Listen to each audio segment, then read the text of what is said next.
मेघनाद के साथ अंतिम युद्ध होना था। विदा लेने पहुंचे, वो आशीर्वाद लेने पहुंचे राम के पास। राम से कहा मुझे आशीर्वाद दीजिए, हनुमान जी भी साथ में थे।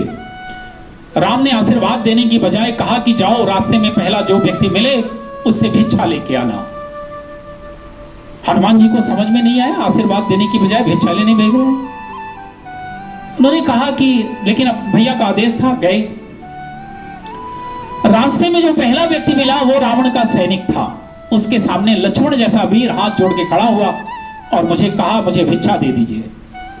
आदर्श देखिएगा उस समय के समाज के। उसका सैनिक जानता था कि अभी थोड़ी देर बाद इसी के साथ युद्ध होना है, फिर भी भिक्षा दिया। भिक्षा लेके आए, भैया को बताया, बोले अब जाओ युद्ध करने।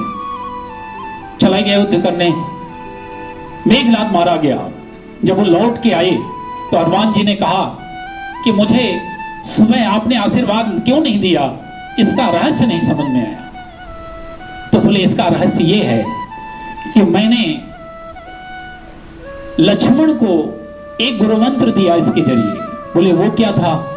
कहीं मुझे पता था कि लक्ष्मण क्रोधी है, लक्ष्मण किसी के सामने झुकना नहीं जानता, लक्ष्मण किसी के सामने हाथ जोड़ना नहीं जानता, इसलिए मुझे डर लग रहा था कि लक्ष्मण को सफलता मिलेगी या नहीं।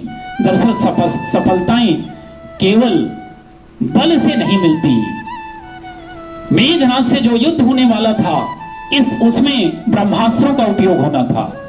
उसके सामने लक्ष्मण का बल काम नहीं आना था, इसलिए मैंने उसे झुकना सिखाया, मैंने उसे हाथ जोड़ना सिखाया, मैंने उसे विनम्रता सिखाई। जैसे ही ब्रह्मास्त्र आए वो हाथ जोड़कर खड़ा हो गया, नतमस्तक हुआ। उन ब्रह्मास्त्रों ने उसका सम्मान किया और वापस लौट गए। अगर मेघनाद को भी किसी ने बताया होता कि झुका भी जाता है, नम्रता भी होनी चाहिए, किसी का सम्मान करने की भावना भी होनी चाहिए, और अगर मेरे बाणों के सामने वो भी झुका होता तो मैं उसका वध नहीं करता, युद्ध भले हार जाता।